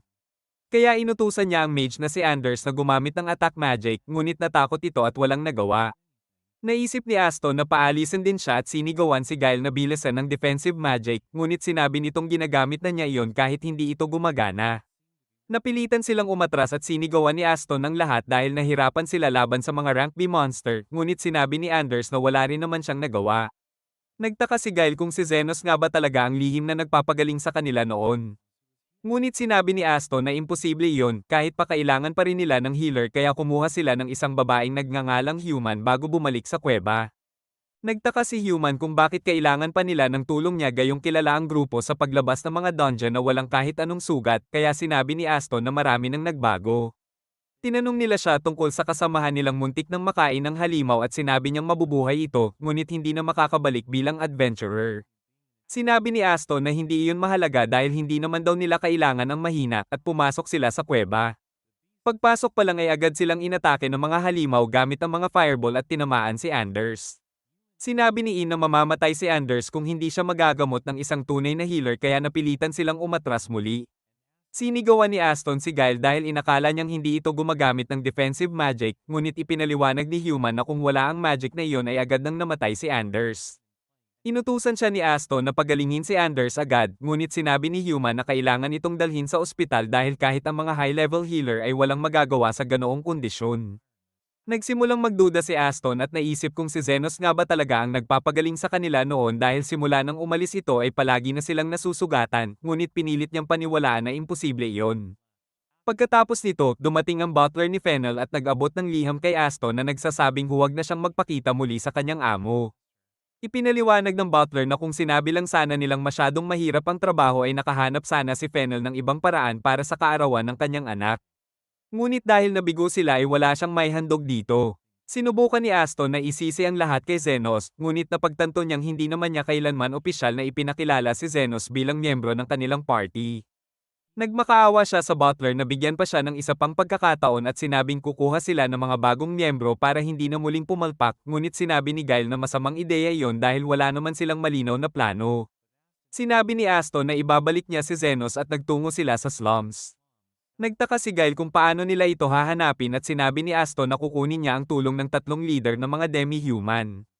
Una niyang pinuntahan si Sofia, ngunit natawa ito nang malaman na siya ang lalaking nagpal-AS kay Zenos sa party at sinabi nitong umuwi na lang siya dahil mas mahalaga ang mga ginagawa ni Zenos ngayon. Nagalit si Aston ngunit umatras siya dahil alam niyang hindi niya kaya si Sofia. Pagkatapos ay pinuntahan niya sina Linga at Lo na pareho ring tumanggi at binalaan pa siya ni Lo na parurusahan siya ng mga orc kung muli niyang guguluhin si Zenos. Inisip ni Aston na baka ibang tao lang ang tinutukoy nila, ngunit nakita niya si Zenos na kasama si Lily. Pinigilan niya ang dalawa at nagulat si Zenos na makita siya roon, ngunit sinabi niyang abala siya at paalis na sana. Sinabi ni Aston na hinanap niya siya para bumalik sa party. Ngunit tumanggi si Zenos at sinabing kung desperado talaga siya ay sasama lang siya sa isang quest kapag may oras siya, kapalit ng bayad. Sinabihan siya ni Aston na huwag umasta ng mataas dahil wala pa rin siyang lugar sa slums, ngunit nabigla siya nang may mga taong lumapit kay Zenos at nagpasalamat sa kanya. Ipinaalala ni Aston kung paano niya ito tinanggap at binigyan ng lugar sa mundo, ngunit walang pakialam si Zenos at tuluyan ng umalis na lalong nagpagalit kay Aston. Sinubukan niyang atakihin si Zenos mula sa likuran. Ngunit binaril siya ni Krishna. Nagtaka si Zenos kung bakit naroon siya at sinabi ni Krishna na naparoon siya para makipagkita sa kanya. Napansin ni Zenos na hindi siya nakatira doon, kaya sinabi ni Krishna na naligaw lang siya. Nagpasya siyang arestuhin si Aston, ngunit nagmamakaawa ito at sinabi na si Guile ang pumilit sa kanya kaya tumakas siya. Sa klinika, nakipagkita si Zenos sa iba at sinabi nila kung paano kinakausap ni Aston ang lahat ng miyembro kaya pinapadalhan nila ng especially iya ang kanyang mga tauhan, ngunit nawala ito matapos tumakas. Inisip ni Lily na baka umuwi na lang siya, ngunit sinabi ni Sofia na maaaring pumunta siya sa underground guild dahil tumatanggap sila ng kahit anong trabaho kung tama ang bayad. Naisip ni Camila na marahil mahirap ang sitwasyong pinansyal ni Aston dahil hinahanap niya si Zenos, kaya hindi siya makakakuha ng sinuman mula sa underground guild. Ngunit ibinunyag ni Sofia na may isang tao na tinatawag na guide na tumatanggap ng trabaho sa tiyak na kondisyon kahit hindi siya mababayaran sa gabi. Napansin ni Lily na gising pa si Zenos kaya nagdala siya ng tsaa at hinaplos ang ulo niya dahil lagi siyang nag-aalaga sa kanya bago siya nakatulog. Tinanong ni Camila si Zenos kung naiinis siya dahil sa nangyari kay Aston. At sinabi ni Zenos na mabuti siyang tao dahil nag-aalala ito sa kanya. Tinanong siya ni Camila kung paano niya natutunan ang healing magic habang nasa slums, at sinabi ni Zenos na nagsimula iyon nang subukan niyang buhayin ang isang patay na tao na ikinagulat ni Camila dahil bawal iyon na magic. Ibinunyag niya na noong buhay pa siya, gumagamit ang mga tao ng sorcery upang gumawa ng golem na walang tigil sa trabaho dahil hindi nila nararamdaman ang sakit. Biglang yumanig ang lupa at nagpunta si Camila upang tingnan. Ngunit nagulat siya nang makita ang isang golem na sumisira sa slums. Napag-alaman na ang golem ay ginawa ng guide sa kahilingan ng isang tao na naisaktan si Zenos at iniisip din niya na perpekto itong paraan para subukan ang kanyang nilikha. Pumunta sina Zenos at Camila sa slums at dumating rin ang tatlong leader na nagpakita ng galit dahil nasaktan ang kanilang mga tao. Nagtaka sila kung ano ito, kaya ipinaliwanag ni Zenos na isang artificial life form ang golem, ngunit ang magic na lumikha nito ay matagal nang nawala. Nagtanong siya kung may nakakaalam kung saan ito nanggaling at sinabi ni Lo na isa sa kanyang mga orc ang nakakita na ito ay nagmula sa mas malalim na bahagi ng slums, kaya inisip ni Zenos kung baka ito ay gawa ng underground guild. Ngunit alam niyang hindi pa ito ang tamang oras para pag-isipan yon. Sinabi niya sa lahat na tipunin ang mga sugatan sa iisang lugar. Samantala, pinagmamasdan ng guide ang golem mula sa malayo at iniisip na maaari pa itong pagbutihin at naniniwala siyang kaya nitong patayin si Zenos na nagtatanong kung paano ito kikilos habang namamatay ang mga taong malapit sa kanya. Patuloy na ginagamot ni Zenos ang lahat ngunit naiinis siya dahil hindi siya binabayaran at nag-aalala rin siya kay Lily. Napansin ng guide na kahanga-hanga siya bilang healer, ngunit alam niyang walang kabuluhan ang lahat hanggat hindi nila napipigilan ang golem. Nagawa ni Zenos na pagalingin ang lahat at umaasa siyang aalis na lang ang golem, ngunit sinabi ni Camila na hindi ito aalis hanggat hindi natutupad ang kanyang utos. Iniisip niya na may mali dahil ang high purity magic stone na bumubuo sa core ng golem ay matatagpuan lamang sa pinakadulong timog na kontinente kung saan naroon ang kastilyo ng Demon Lord. Idinagdag niya na dapat ay nagamit na ang bato noong Manfiend War at matagal nang nawala ang sistema ng black magic. Mahirap din makuha ang ibang sangkap para sa paggawa ng golem kaya hindi niya maintindihan kung sino ang nasa likod nito. Sinabi ni Zenos na kailangan niya itong pigilan. Nagdesisyon ng iba na samahan siya at tinanong niya si Camila kung paano nila ito matatalo. Sinabi ni Camila na kailangan nilang sirain ang magic stone na bumubuo sa core ng golem, kaya utos ni Zenos sa iba na labanan ng golem habang sinusuportahan niya sila gamit ang kanyang magic. Sumugod sila at inatake ang mga binti nito, dahilan upang matambas sa lupa, ngunit agad itong nag-regenerate. Tinamaan nito si Linga at napalipad sa mga bahay, ngunit wala siyang sugat dahil sa healing ni Zenos. Napansin ni Zenos na kailangan niyang manatiling malapit sa kanila dahil kapag lumayo siya, humihina ang magic niya. Alam rin niya na hindi niya maaaring gamitin ang iba't ibang uri ng magic ng sabay, kaya kailangan niya itong gamitin ayon sa sitwasyon. Habang nakikipaglaban ng golem, nakaisip si Zenos ng plano at sinabi sa iba na atakihin ang mga binti nito. Habang sinusunod nila ang kanyang utos, nakita nilang may batang malapit ng matapakan, kaya mabilis siyang sumugod para iligtas ito. Pinilit ng golem na hindi ito matapakan, na ikinagulat ni Camila dahil hindi dapat ito magkaroon ng free will. Sinuri ni Zenos ang golem at natuklasan na ang magic stone ay nasa kaliwang dibdib nito at nandoon si Aston. Samantala, sinabi ng guide na ang pinakamahusay na paraan para lumikha ng buhay ay pagsamahin ng isang tao sa magic stone upang mabuo ang bagong core. Inisip niya na si Aston ang pinakamainam na pagpipilian dahil puno ito ng negatibong emosyon at nagtataka kung paano tatapusin ni Zenos ang laban dahil ang tanging paraan para manalo ay patayin si Aston. Sinabi ni Zenos sa iba na umalis. Ngunit tiniyak nila na kaya pa rin nilang lumaban. Naalala ni Zenos ang sinabi ng kanyang guro na ang healer ay hindi dapat lumaban sa front lines, ngunit alam niyang siya lang ang kayang tapusin ang laban kaya nagpa siya ang lahat na pagkatiwalaan siya. Naisip ni Zenos na kakaiba na ang isang makasariling tao tulad ni Aston ay nagligtas ng bata. Naalala niya rin si Gail na nagsabi kung bakit obsessed si Aston sa kapangyarihan at pera dahil namatay ang kapatid nitong babae dahil wala siyang pera para sa gamot. Lagi rin niyang iniisip na kakaiba kung bakit alam ni Aston na wala siyang lugar sa mundo hanggang napagtanto niyang katulad lang pala ni Aston ang sarili niya. Inatake siya ng golem, ngunit pinalaki niya ang kanyang scalpel upang putulin ang braso nito at binuksan ang dibdib. Nakita niya si Aston at sinabi na ito na ang huling pagkikita nila. Sa kanya inatake gamit ang scalpel. Naguho ang guide dahil hindi nag-atubiling patayin si Aston, ngunit nagulat siya nang makita si Zenos na sabay na inaalis ang magic stone mula sa katawan ni Aston habang ginagamot ito. Hindi siya makapaniwala na kaya pa rin ni Zenos iyon matapos siyang magpagaling ng daan-daang tao at suportahan ang kanyang mga kaibigan laban sa golem. Nagulat si Aston kung bakit siya iniligtas at ipinaliwanag ni Zenos na kailangan niya si Aston para sabihin kung sino ang nasa likod ng lahat dahil babayaran niya sila sa lahat ng nagawa niya. Idinagdag niya na kahit masama si Aston, iniligtas nito siya mula sa slums at binigyan ng gintong barya na nagdala sa kanya sa pagliligtas kay Lily at sa pagbubukas ng klinika. Ngunit ang pinakamalaking dahilan ng pagliligtas niya kay Aston ay dahil kailangan niyang gampanan ang tungkulin niya bilang healer. Sinira ni Zenos ang magic stone at sinabi ni Aston na masama ang pakiramdam niya habang ngayon ay naiintindihan kung gaano kahanga-hanga si Zenos. Napagtanto niya na naging matagumpay lamang ang kanilang party dahil sa suporta ni Zenos at nagtataka kung nagbabalik ng galit sa kanya si Zenos sa pamamagitan ng pagpapaligtas sa kanya kahit na nawala na sa kanya ang lahat. Napansin ni Zenos na hindi siya gaanong nakapagplano ng maaga at humingi ng tawad si Aston sa lahat ng nagawa niya. Sinabi ni Zenos sa kanya na bumangon dahil hindi niya pwedeng hampasin si Aston habang nakahiga. Naalala ni Zenos na ito na ang pagkakataon niya para mag-higanti, kaya pinatibay niya ang kamao gamit ang magic at tuluyan siyang naitaboy. Nang magising si Aston, inaresto siya ni Krishna, sinabi niyang ikinwento ni Zenos sa kanya ang lahat ng nangyari. Binanggit niya na ginamit ni Zenos ang kanyang espada para bayaran ang pinsalang ginawa ni Aston, kaya na-realize nito na nawala sa kanya ang lahat. Ngunit idinagdag ni Krishna na iniwan pa rin ni Zenos ang isang gintong barya. Sinabi niya na ayaw na ni Zenos makatrabaho si Aston muli at naalala ni Aston ang sandaling pinalayas niya si Zenos sa party kaya nagsisi siya sa lahat. Nakikita ng iba kung gaano kaudsi si Zenos at kahit sinabi niya sa kanila na magpahinga, nagpa siya silang tulungan siya at siguraduhing makauwi siya ng maayos. Pagdating nila sa klinika, sinabi ni Camila na nadismaya siya na nakaligtas si Zenos dahil umaasa siyang magkakaroon ng pribadong lugar muli. Ngunit inamin ni Lily na sobrang nag-aalala siya kaya lumulutang-lutang siya sa loob ng bahay na ikinahiya niya. Sinabi ni Lily na nag-alala rin siya nang ikwento ni Camila ang sitwasyon, ngunit alam niyang babalik si Zenos, kaya sinalubong niya siya sa bahay.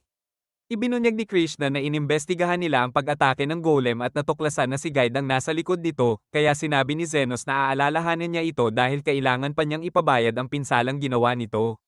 Sinabi ni Sofia na sinuri rin niya si Guide at ipinaliwanag sa lahat na palaging nag-iisa ito at nagsimulang magtrabaho sa underground guild. Puna ni Krishna na pinatanggal nito ang kanyang bakas, ngunit inisip ng mga leader na babalik ito at naghahanda na sa susunod nitong plano. Sinabi ni Krishna na tigilan na ang haka-haka, ngunit nagtatalo sila sa kanya, kaya sinabihan sila ni Zenos na huminahon at tinulak palabas ng klinika, sinabing bawal ang labanan doon. Napansin ni Lily na pagod na si Zenos at balak niya itong anyayahan sa hot spring, ngunit biglang pumasok si Sofia at nauna sa kanya. Pumayag si Zenos na sumama kay Sofia at sinabi nitong excited siya, ngunit isa-isa namang dumating ang iba pang babae at lahat sila ay nag-anyaya rin sa kanya. Nagpasya siyang sumama sa lahat, ngunit nagtaka kung bakit sobrang interesado sila sa hot spring. Tinanong niya si Lily tungkol sa nais nitong pag-usapan, ngunit sinabi nitong kalimutan na lang. Sinabi ni Camila na nag-e-enjoy siya sa panonood sa paligsahan ng mga babae para sa kanya, ngunit dahil matagal na rin siyang hindi nakapunta sa hot spring, sumama rin siya. Nasa men's bath si Zenos nang biglang sumama si Sofia, sinabi niyang walang makakaistorbo dahil naglagay siya ng karatula na nagsasabing nililinis ang paliguan. Sinabi niyang hindi niya inasahan na magkakasundo ang lahat at maaaring baguhin pa niya ang mundo balang araw, ngunit nagtataka si Zenos kung bakit lumalapit siya. Ipinaliwanag ni Sofia na pinapaligaw lang niya siya at sinubukan siyang hawakan, ngunit biglang sumulpot si Linda at sumugod kay Zenos. Pinigilan siya ni Sofia at nagsimula silang mag-away para sa kanya. Lumabas si El mula sa tubig at sinabi na hinihintay niya si Zenos kaya sumali rin sa laban at sumulpot din si Krishna. Sinabi ni Krishna sa mga babae na hindi sila dapat nasa men's bath, ngunit alam nilang naroon rin siya para kay Zenos, kaya pinagsama-sama nila laban sa kanya. Nainis si Zenos dahil hindi siya makapagpahinga at sinabi sa kanila na bumalik sa kani-kanilang paliguan. Samantala, nasa women's bath si Human at nagulat na makita ang grupo ng mga babae, nagtatanong kung paano nagsama-sama ang ganitong halo-halong grupo. Nagsimula si Lois na ipagyabang ang kanyang mga assets at nakita ni Lily na naiinggit siya, na ipakita na kulang siya sa tiwala sa sarili dahil payat ang dibdib, ngunit natuwa siya na pareho lang sila ni Human. Puna ni Camila na hindi laging mas malaki ang mas maganda at maaaring mas gusto ni Zenos ang mas maliit, ngunit nagtaka siya kung bakit transparent si Camila. Napagtanto ni Human na isang multo pala si Camila at inihanda niyang harapin ito, kaya mabilis siyang lumipad palayo. Nagmasid si Human at napansin na nagre-relax ang ibang mga babae, kaya inisip niyang baka na-imagine lang niya yon. Pagkatapos nito, naghapunan si Zenos kasama ang mga babae, ngunit napansin niyang wala si Krishna sa kanila. Ipinaliwanag ni Krishna na ayaw niyang makita kasama ang mga demi-human dahil isa siyang royal knight. Natulog si Lily, at nakipag-usap si Zenos kay Camila, sinasabi niyang hindi siya nakapag-enjoy sa pagkain dahil lasing ang mga babae. Nagtaka siya kung paano nakarating si Camila doon dahil alam niyang hindi ito dapat lumabas sa araw. Ipinakita ni Camila na pinasok niya ang staff ni Lily at kaya niya iyon dahil naka-attach siya rito. Nagtaka si Zenos kung pag-aari ba iyon ni Camila nung buhay pa siya.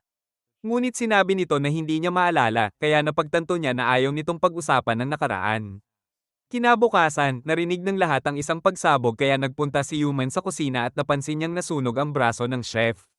Ginamit niya ang kanyang kapangyarihan para pagalingin ito, ngunit sinabi niyang first aid lang ang kaya niyang gawin at inisip na baka hindi na magamit ulit ang braso nito.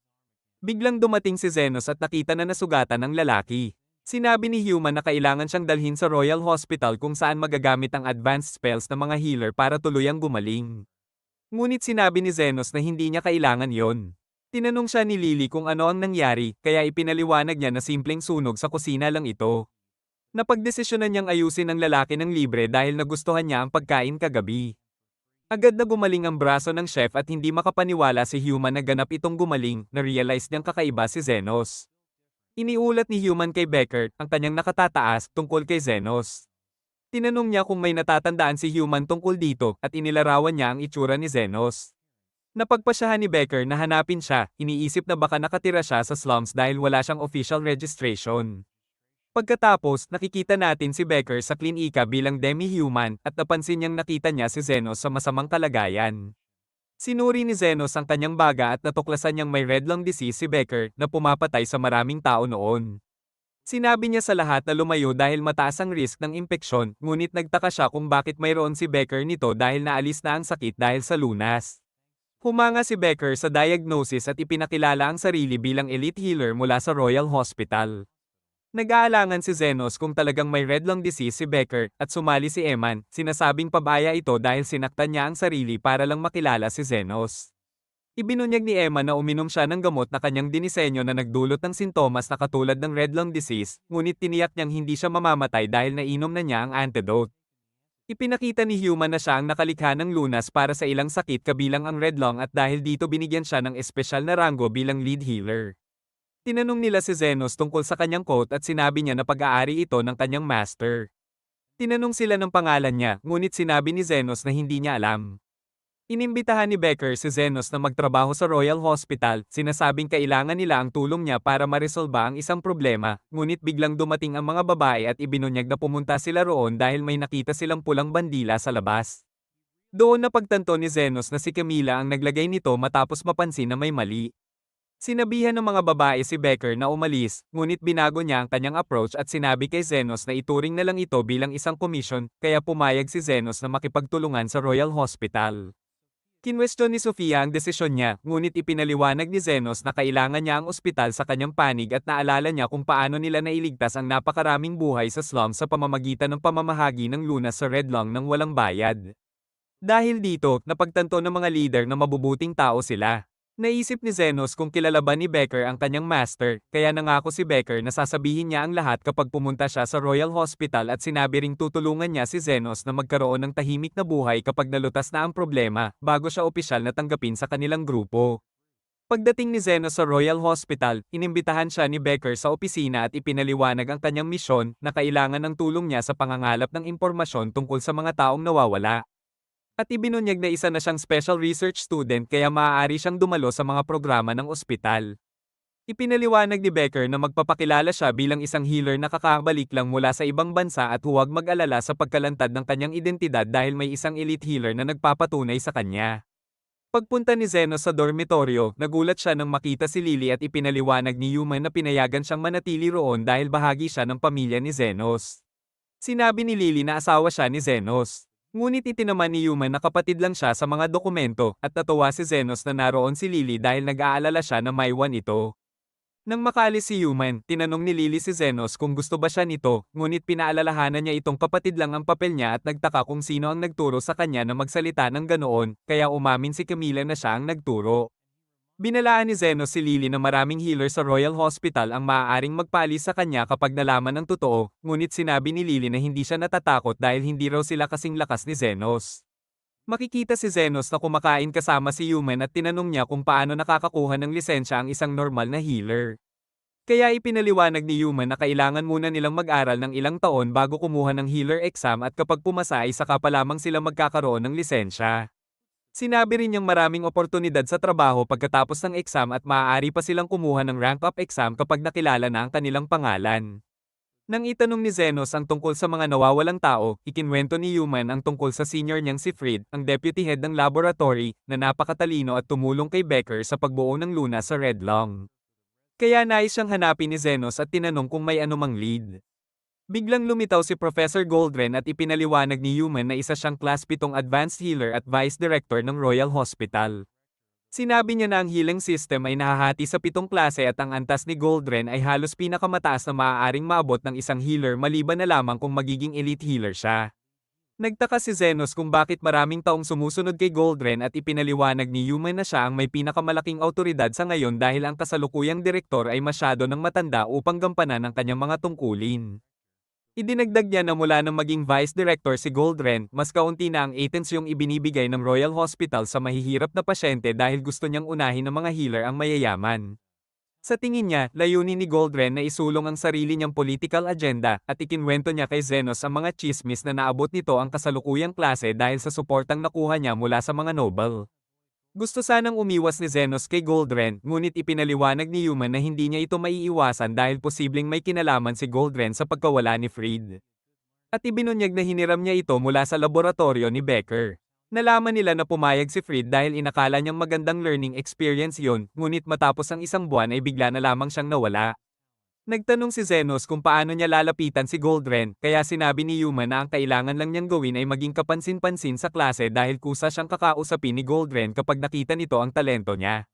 Ngunit inisip ni Zenos na hindi siya mapapansin dahil wala naman daw siyang espesyal na kakayahan. Dahilan para mapagtanto ni Yuma na hindi niya alam kung gaano siya katalented. Biglang sumingit ang isang lalaking nagngangalang Crescent at nakilala niya si Zenos bilang isang special research student, sabay sabing galingan niya at huwag ipahiya ang mga sumusuporta sa kanya. Nagtaka si Zenos kung ano ang problema ni Crescent, kaya ipinaliwanag ni Human na kaklase niya ito at naging mayabang matapos siyang mascot ng grupo ni Goldren. Sa isang flashback, makikita si Zenos na sinusubukang buhayin ng isang tao ngunit pinigilan siya ng kanyang master at sinabing ang kapangyarihan niya ay para lamang sa mga buhay. Nag-e-ensayo siya kasama ang isang babaeng nagngangalang Veritra, at sinabi ng kanilang master na umuunlad ang kanilang magic ngunit binalaan silang huwag maging kampante dahil ang simpleng pagpapagaling ng sugat ay ginagawa lamang silang third-rate healer. Naalala nila ang turo ng kanilang master na ang second-rate healer ay kayang ganap na pagalingin ang isang tao, habang ang first-rate healer ay kayang gawing mas mabuti ang buong mundo, at natuwa ang kanilang master na hindi nila nakalimutan ang mga aral na iyon.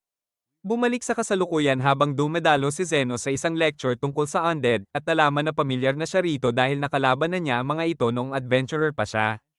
Tinanong ng propesor kung may mga tanong ang mga estudyante at may isang nagtanong tungkol sa rates, kaya ipinaliwanag niya na sila ang pinakamataas na ranggo sa mga undead ngunit kakaunti ang nalalaman ng mga healer tungkol sa kanila dahil napakabihira nila at karamihan sa mga party na lumaban sa kanila ay nullipole. Pinayuhan niya ang lahat na tumakbo agad kapag nakakita ng Wraith, at sinabing ang mga Wraith na kayang magsalita ay napakadelikado. Nagulat si Zenos dito dahil marunong magsalita si Camila. Tinanong ng propesor kung may nakalaban na ba sa kanila ng undead, at nagyabang si Crescent na nakatalo siya ng 30 multo kaya humanga ang lahat sa kanya. Tinanong niya si Zenos kung nakatalo na rin ba siya ng multo, at kahit alam ni Zenos na kaya niyang agad na mag-exercise ng 50, sinabi na lang niya na kaya niyang talunin ang 30 ng sabay-sabay. Pinagtawanan siya ng iba at inakalang nagsisinungaling, kaya hiniling ng propesor na ipaliwanag niya. Sinabi ni Zenos na ginamit niya ang kanyang healing spell para lipulin ang mga multo sa underground labyrinth, ngunit hindi ito pinaniwalaan ng propesor dahil napakadelikado ng lugar na iyon at iniiwasan pa nga ng mga gold class party. Inakusahan siya ni Crescent na nagsasalita ng walang katuturan at sinabihan siyang tumigil. Pagkatapos nito, pumasok ang susunod na propesor at nagsimula ng lecture tungkol sa magic circles. Pinadrawing niya ang mga estudyante sa pisara, at iginuhit ni Crescent ang pinakamahusay niyang magic circle na humanga ang propesor. Pagkatapos ay gusto niyang makita kung ano ang kaya ni Zenos, at doon nalaman na wala siyang gaanong alam tungkol sa magic circles. Ngunit naalala ni Zenos na matagal na siyang pinakita ng kanyang master ng isang magic circle. Kaya iginuhit niya ito sa pisara. Inisip ni Crescent na gawa-gawa lang iyon, ngunit agad na napagtanto ng propesor na isa itong advanced regeneration spell, at ibinunyag ni Zenos na kaya nitong ibalik kahit ang nawawalang bahagi ng katawan. Hindi makapaniwala ang propesor at sinabi niyang imposibleng ma-activate iyon dahil nangangailangan ito ng napakalaking halaga ng mana, ngunit agad itong pinaandar ni Zenos sa harap nila at sinabi pa niyang hindi naman ito ganoon kapaki-pakinabang dahil hindi niya kailangan ng spell para mag-regrow ng mga bahagi ng katawan. Pagkatapos nito, ipinaalam ng isang tauhan ni Goldren ang tungkol kay Zenos at ang balitang kaya nitong talunin ang 30 multo ng sabay, habang may isa pang nagulat na nagtipon ng mga undead sa sementeryo. Inisip ni Goldren na perpektong pagkakataon iyon para subukin si Zenos kaya nagpasya siyang ipadala siya roon upang makita kung kaya niyang panindigan ang kanyang mga sinabi. Nagtipon ng mga estudyante upang harapin ang mga undead at ginamit nila ang kanilang healing spells para i-exercise ang mga multo. Ngunit kalaunan ay napalibutan sila. Ginamit ni Zenos ang kanyang high heel upang iligtas sila, at hindi makapaniwala si Human na natalo niya ang lahat ng multo ng sabay-sabay, ngunit inangkin ni Crescent ang kredito at sinabing ipaalam sa mga guro ang kanyang tagumpay. Habang paalis na sila, biglang lumitaw ang Zombie King at inutusan si Crescent na siya ang humarap dito, kaya siya ay nataranta. Tumanggi sina Human at Zenos na tulungan siya, at sinabi ni Crescent sa lahat na tumakbo na habang binibili niya ang oras. Ginamit niya ang kanyang pinakamalakas na spell ngunit walang epekto ito, at hirap siyang iwasan ng mga atake ng halimaw. Napagtanto ni Human na nagtipon ng mga multo sa sementeryo dahil sa Zombie King, dahil naaakit ang mga undead sa mas mataas na uri ng undead. At doon napagtanto ni Zenos na nasa panganib si Crescent. Sinabi ni Human kay Zenos na huwag na siyang tulungan dahil deserve niyang magdusa, ngunit alam ni Zenos na nag-aalala siya dahil hindi niya ito iniwan. Nahuli ng halimaw si Crescent at handa na siyang kainin habang nagmamakaawa ito ng tulong, kaya ginamit ni Zenos ang kanyang Mega Heal upang tuluyang wasakin ang Zombie King. Nagtaka si Crescent kung bakit siya iniligtas at sinabi ni Human na iyon ay dahil humingi siya ng tulong. Habang naalala ni Zenos ang sinabi ni Human at napagtanto niyang si Camila ang dahilan kung bakit naaakit ang mga undead. Umuwi si Zenos at sinabi kay Camila na nagtipon ang mga undead sa sementeryo dahil sa kanya, kaya inakala niyang palalayasin na siya, ngunit sinabi ni Zenos na mas ligtas kung manatili siya sa kanyang tabi dahil naaapektuhan niya ang paligid, dahilan para tawagin siya ni Camila na kakaiba dahil gusto niyang mamuhay kasama ang isang wraith. Kinabukasan, pinuri ng sekretarya ni Goldren si Crescent sa umano'y paglipol sa mga undead at sinabing humanga ang ibang estudyante sa kanyang kapangyarihan. Habang inakala niyang nabigo si Zenos na matugunan ng inaasahan nila. Gayunpaman, nakaramdam si Crescent ng pagkakautang kaya inamin niyang si Zenos talaga ang tumalo sa mga undead. Sinabi ni Becker kay Zenos na nais siyang makapanayam ni Goldren at ipinaliwanag na hindi ito basta nakikipag-usap kanino lang dahil hawak nito ang karamihan ng suporta sa Royal Hospital. Nagtaka si Zenos kung bakit mas malaki ang awtoridad niya kaysa kay Becker kahit isa itong elite healer, kaya ipinaliwanag ni Becker na ang titulo niya ay walang kasamang kapangyarihang politikal dahil nakuha niya lamang iyon sa pamamagitan ng pagde-develop ng gamot. Nakipagkita si Zenos kay Goldren na nagsabing ang mga healer ang humuhubog sa kasaysayan ng bansa dahil kaya nilang impluwensyahan ng publiko. Ngunit ang ruling class ang nakikinabang dito, kaya inanyayahan niya si Zenos na sumama sa kanila sa hinaharap upang palakasin ang kanilang paksyon at makuha ang paggamot na nararapat sa kanila. Ipinaliwanag ni Goldren na hindi raw pantay-pantay ang lahat ng buhay, kaya nararapat lamang na bigyan ng espesyal na treto ang mga noble sa loob ng ospital. Hiniling niya kay Zenos na ipakita ang kanyang magic circle, kaya iginuhit ito ni Zenos sa isang papel at sinuri ni Goldren upang masukat ang antas ng kanyang kaalaman.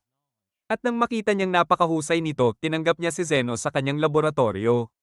Kinabukasan, sumama si Zenos sa mga escort ni Goldren habang nag-iikot sila sa ospital at sinabi ni Crescent na siya ang nagrekomenda kay Zenos para sa lab. Nagtaka si Zenos kung bakit niya iyon ginawa at ipinaliwanag ni Crescent na balak niya itong gamitin para makaakyat sa posisyon. Sinabi niya na sasama sila kay Goldren habang binibisita nito ang mga pasyente dahil nais nitong lumikha ng magandang impresyon habang ginagamot ang mga noble.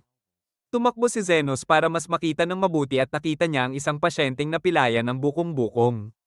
Napagtanto ni Goldren na sprain lamang iyon, kaya kumuha siya ng magic mula sa 3 estudyante at ginamit iyon upang pagalingin ang binti ng pasyente.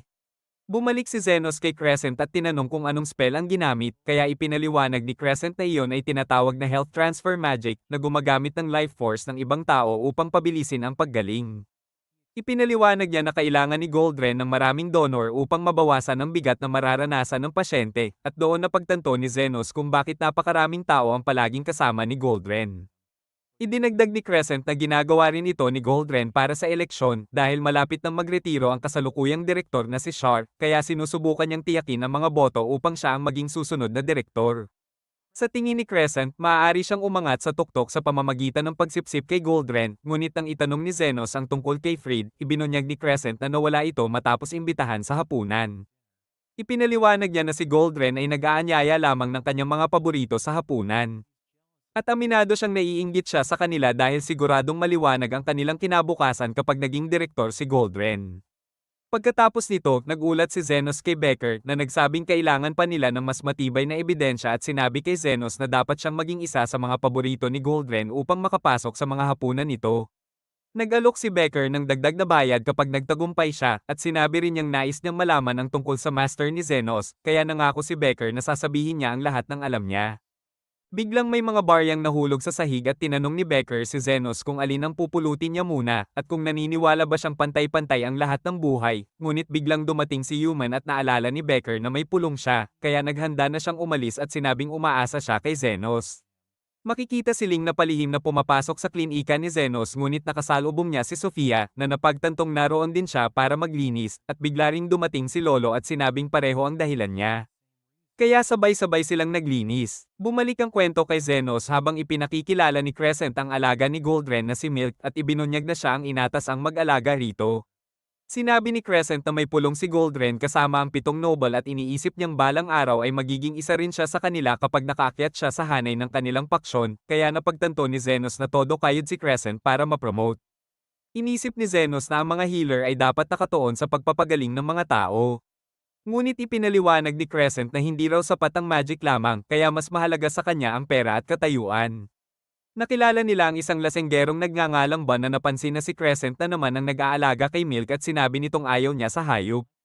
Sinabi ni Bon kay Crescent na wala siyang mararating sa buhay kung patuloy siyang sip-sip kay Goldren, at nang itanong ni Zenos kung sino siya, ipinaliwanag ni Crescent na si Bon ang unang sekretarya ni Goldren ngunit wala itong ginagawang anuman para sa paksyon. Sa tingin ni Crescent, hindi karapat-dapat si Bon sa posisyon niya, ngunit bigla nitong ibinato ang isang bola na muntik nang tumama kay Milk. Tumakbo palayo si Milk at hinabol siya ni Crescent, ngunit nasagasaan siya ng isang karwahe, kaya ginamit ni Crescent ang pinakamalakas niyang healing spell ngunit walang nangyari. Inakala niyang tapos na ang lahat para sa kanya dahil hindi niya nailigtas ang paboritong alaga ni Goldren. Gumamit si Zenos ng kanyang basic healing spell at inisip ni Crescent na hindi iyon gagana dahil advanced magic ang kailangan, ngunit laking gulat niya nang makita niyang nasa perpektong kalagayan si Milk. Ipinaliwanag ni Zenos na naayos na ang mga buto nito kaya kayanan nitong maglakad na parang walang nangyari, ngunit iminungkahi niyang ipahinga muna ito. Pagkatapos nito, nakipagkita si Zenos kay Human na inimbitahan siyang maglakad, at dinala siya sa kakahuyan kung saan humingi siya ng paumanhin sa pagkakasangkot niya kay Zenos. Ipinaliwanag niya na nakakaramdam siya ng guilt dahil hindi siya sapat na talentado para ma-scout ni Goldren kaya si Zenos ang nadamay. Sinabi ni Zenos na ayos lang iyon dahil babayaran naman siya ni Becker at nagpapasalamat siya sa pagkakataong makapasok sa ospital.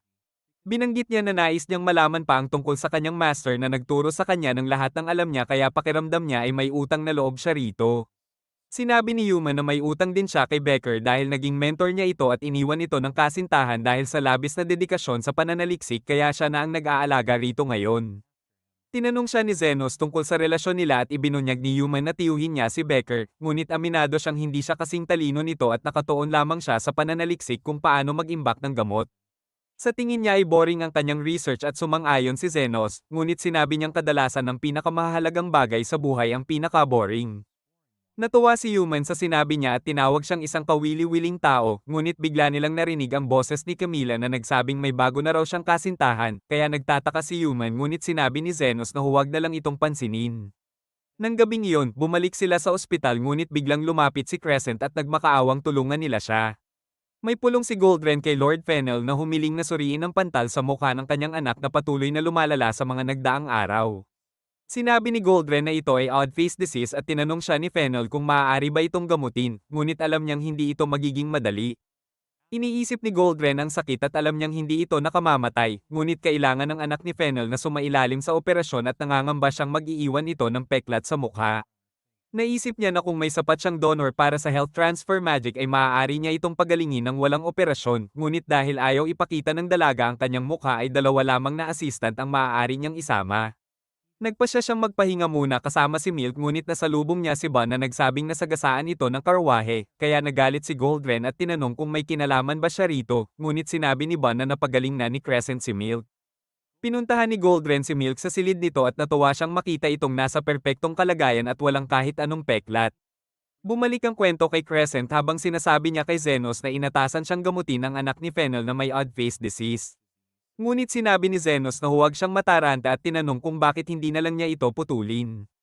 Ipinaliwanag ni Crescent na malalim ang ugat ng sakit sa balat at mag-iiwan ng malaking peklat ang operasyon, kaya pakiramdam niya ay tapos na siya kapag nasira niya ang mukha ng dalaga. Nagtaka si Human kung bakit sa kanya ipinasa ang napakahirap na gawain at inisip niyang ito ay dahil inangkin niya ang kredito sa hindi niya ginawa. Ngunit ipinaliwanag ni Crescent na hindi yun totoo dahil sinabi niya mismo sa sekretarya na si Zenos ang nagpagaling kay Milk.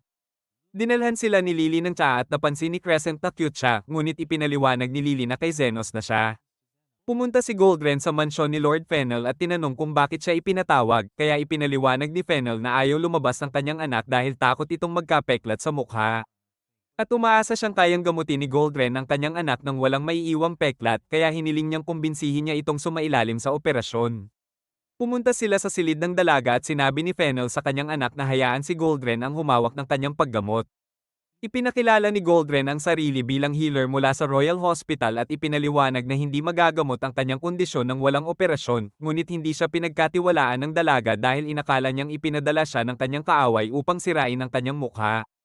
Kumpiyansa si Crescent na kaya niyang baguhin ang isip nito gamit ang kanyang alindog at inisip pa niyang maaari niyang mapalapit ang loob nito sa kanya, kaya ipinakilala niya ang sarili bilang assistant ni Goldren, ngunit minamaliit siya ng dalaga at sinabing wala siyang karapatang magsalita dahil isa lamang siyang assistant, dahilan upang tuluyang panghinaan ng loob si Crescent.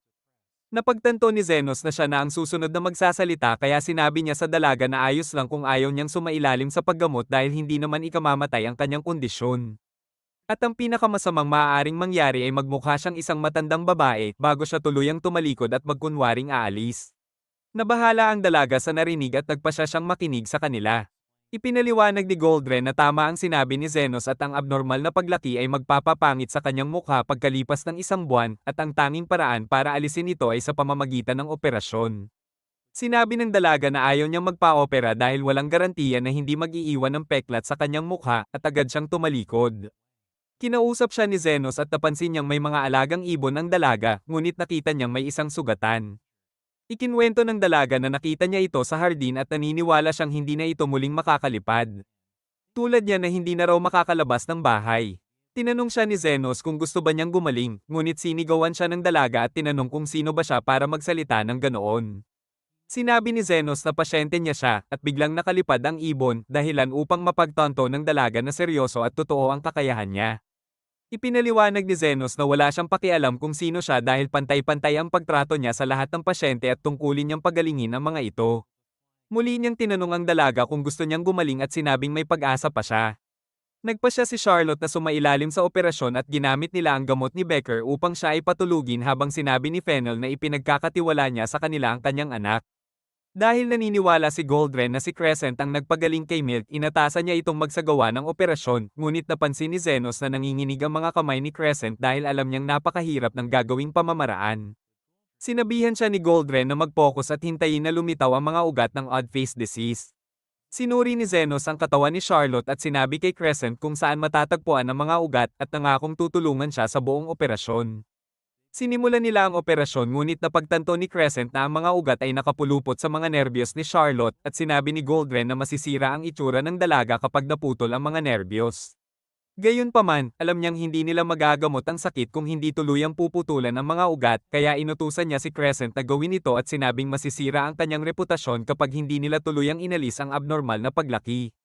Nag-alinlangan si Crescent kung tama ba ang gagawin. Ngunit pinilit siya ni Goldren at sinimulang isisi sa kanya ang lahat ng mangyayari, pati ang posibleng pagkasira ng mukha ni Charlotte habang sinasabi kay Fennel na ang kanyang assistant ang nagkamali. Ipinaliwanag ni Goldren na wala silang ibang pagpipilian kundi dalhin si Charlotte sa Royal Hospital kung saan gagamit sila ng health transfer magic para gamutin siya, ngunit sinabi ni Zenos na huwag silang mag-alala dahil kaya niyang ikabit muli ang mga nerbiyos. Sa isang iglap ay tinapos niya ang proseso at sinabi sa lahat na matagumpay ang operasyon.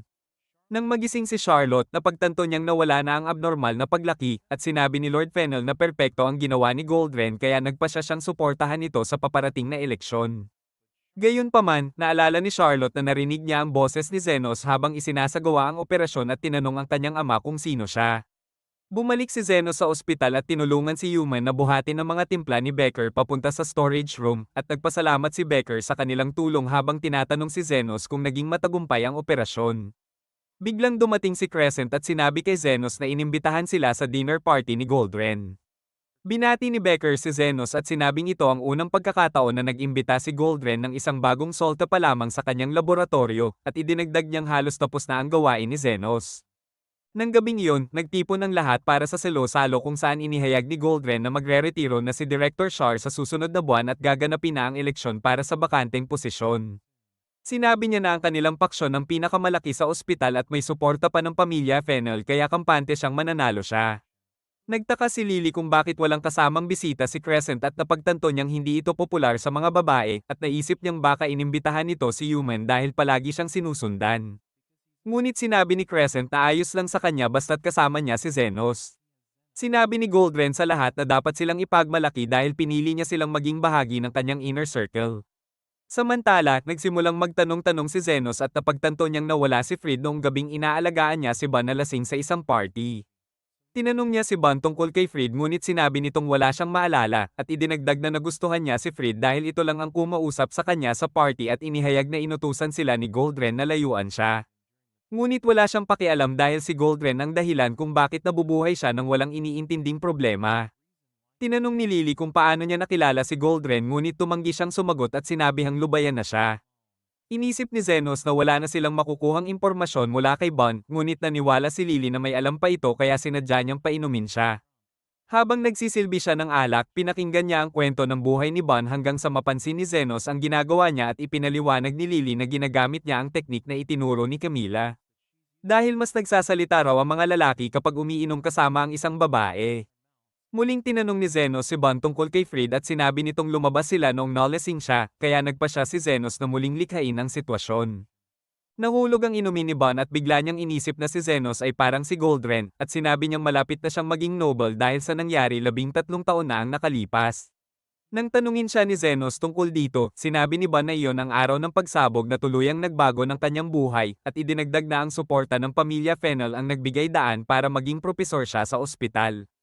Bigla na lamang nawala ng malay si Ban at napagtanto ni Zenos na wala na silang makukuhang karagdagang impormasyon. Bumalik sila sa mansyon at sinabi ni Zenos na kailangan pa nilang maghukay ng mas malalim, ngunit biglang sumulpot si Camila at sinabing alam na niya ang nangyayari. Lumipat ang eksena sa mga leader ng slums habang hinihintay nilang bumalik si Zenos. Ngunit biglang may dumating na lalaki at sinabi sa kanila na naaksidente si Zand at nangangailangan siya ng agarang gamutan para mabuhay. Alam ni Sofia na undercover si Zenos at ayaw niyang masira ang misyon nito, ngunit kumbinsido ang iba na si Zenos lang ang makapagliligtas kay Zand. Kaya nagpa siya siyang hanapin ito at sinabi sa lahat na babayaran nila siya ng doble sa karaniwang bayad. Bumalik ang eksena kay Camila habang ipinaliwanag niya na dati ay isang ordinaryong researcher lamang si Goldren, ngunit nagbago ang kanyang buhay matapos niyang iligtas ang isang noble. Sa palagay niya, ang totoong nangyari ay hindi talaga si Goldren ang nagpagaling sa Noble at itinago lamang ang katotohanan. Iniisip ni Lily na may ibang healer na gumawa nito at inangkin lang ni Goldren ang kredito. At naniniwala siyang si Ban ang nakasaksi sa lahat kaya ayaw ni Goldren na may ibang kumausap sa kanya. Sa tingin niya, sinabi ni Ban ang katotohanan kay Fred kaya ito nagtago dahil natatakot siyang maalala ni Ban ang sinabi niya. Biglang sumingit si Crescent at sinabing gusto niyang ipakilala si Lily sa mga VIP upang magkaroon nito ng magandang kinabukasan kapag iniwan na niya si Zenos. Napagtanto ni Zenos na may isa pang posibilidad na maaaring isinakripisyo ni Goldren ang ibang mga biktima gamit ang health transfer magic upang mailigtas ang buhay ng Noble. Nagtanong si Camila kung krimen ba yon, kaya ipinaliwanag ni Zenos na isa lamang itong tri-age at hindi iyon ipinagbabawal ng batas, ngunit kung nakaligtas si Fred sa insidente ay posibleng naghihiganti na siya ngayon kay Goldren. Tinanong siya ni Camila kung ano ang balak niyang gawin, at sinabi ni Zenos na ipapaalam na lamang niya ito kay Becker dahil hindi niya trabaho ang humusga kung ano ang tama. Bumalik siya sa party ngunit nakita niya si Human sa labas na nakikiusap sa mga gwardya na kailangan niyang makausap si Zenos. Ipinaliwanag ni Human na may emergency ngunit sinabi ng mga gwardya na wala siyang imbitasyon kaya hindi siya maaaring pumasok. Biglang dumating ang mga leader ng slums ngunit sinabi ni Goldren na bawal ang mga demi-human sa kanyang mansyon kaya inutusan niya ang mga gwardya na paalisin sila. Ngunit pinatumba ni Linga ang mga ito at sinabi ni Lolo kay Zenos na kailangan ng tulong ni Zand. Humingi ng paumanhin si Sofia sa pag-abala sa kanyang mga plano ngunit sinabi niyang si Zenos lamang ang makapagliligtas kay Zand at nakiusap siyang tulungan ito. Inisip ni Goldren na baliw siya at sinabing sinasakripisyo niya ang kanyang kinabukasan para sa mga demi-human na hampas lupa, ngunit sinabi ni Zenos na kailangan niya silang tulungan dahil siya ay isang healer. Umalis siya kasama si Lily at hindi makapaniwala si Crescent sa ginawa niya. Habang sinabi ni Goldren na sisiguraduhin niyang hindi na kailanman makakapagtrabaho si Zenos bilang healer. Naisip ni Crescent na gusto rin niyang magkaroon ng matagumpay na kinabukasan, ngunit naalala niya kung paano iniligtas ni Zenos ang lahat noon at napagtanto niyang gusto rin niyang maging isang tunay na healer. Nagpa siya siyang sumunod kay Zenos, kaya umalis siya sa paksyon at sinabi kay Zenos na hintayin siya dahil tutulungan din niya ito. Pinagaling ni Zenos si Zand at hindi makapaniwala si Crescent na tapos na agad ito at inisip niyang napakatanga niya para iwan ang paksyon. Sinabi ni Human na tama ang ginawa niya at ibinunyag niyang narinig niya ang lahat at humanga siya dahil may mabuti pala siyang puso. Kinabukasan, nagulat si Zenos kay Becker na naniniwala itong sangkot si Fred sa insidente 13 taon na ang nakalipas. Ibinunyag ni Zenos na bukas gaganapin ang party para ipagdiwang ang pagkapanalo ni Goldren sa eleksyon, kaya nagpa siya si Becker na dumalo dahil naniniwala siyang susubukan ni Fried na maghiganti. Sinabi niya kay Zenos na tapos na ang kanyang trabaho at nangakong ikukwento niya ang tungkol sa kanyang master matapos ang party, habang sinabi ni Human na maghahanda sila ng pamamaalam para sa kanya. Makikita si Crescent na umiinom mag-isa sa kanyang silid, at doon nalaman na alam na niya ang totoong pinagmulan ni Zenos.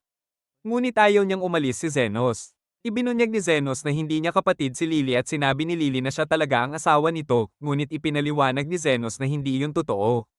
Inakala ni Crescent na nawawala na siya sa sarili dahil may nakikita siyang isang wraith sa likuran nila, at nagtaka si Zenos kung bakit nagpakita si Camila. Ipinaliwanag ni Camila na nagpakita siya dahil iniinom ni Crescent ang kanyang alak. Tinanong ni Human si Zenos kung sino siya, at sinabi niyang wala itong masamang balak, ngunit nagbanta si Camila na isusumpa niya si Human kung hindi nito ibabalik ang kanyang alak. Pagkatapos nito, sinabi ni Zenos kay Camila na ayaw niyang iwan sina Human at Crescent dahil hindi sila katulad ng mga kasama niya sa paksyon na hindi siya tinrato ng maayos, ngunit sinabi rin niyang sanay na siya sa pamamaalam. Sinabi ni Camila na makakatagpo pa siya ng mga taong tulad nila sa hinaharap. Kinabukasan, naghanda ng umalis si Zenos ngunit sinabi ni Human na may liham si Becker para sa kanya at may laman itong impormasyon tungkol sa kanyang master. Nang tingnan ni Human ang mesa ni Becker, may nakita siyang larawan sa loob ng cabinet at naguluhan si Zenos nang makita niya ito. Lumipat ang eksena kay Goldrin na nasa isang salo-salo kasama ang kanyang mga taga-suporta at sinabing tiyak na siyang magiging direktor. Sinabi ni Fennel na karapat-dapat siya sa posisyon dahil iniligtas niya ang kanyang buhay 13 taon na ang nakalipas. Sa flashback, ipinakita na hindi naging matagumpay si Goldrin bilang researcher at handa na siyang bumalik sa kanyang bayan nang makita niya ang pagsabog sa isang magic factory. Nakita niya si Fennel na sugatan at napagtanto niyang mababago niya ang kanyang buhay kung may iligtas niya ito dahil isa si Fennel sa 7 dakilang Nobel.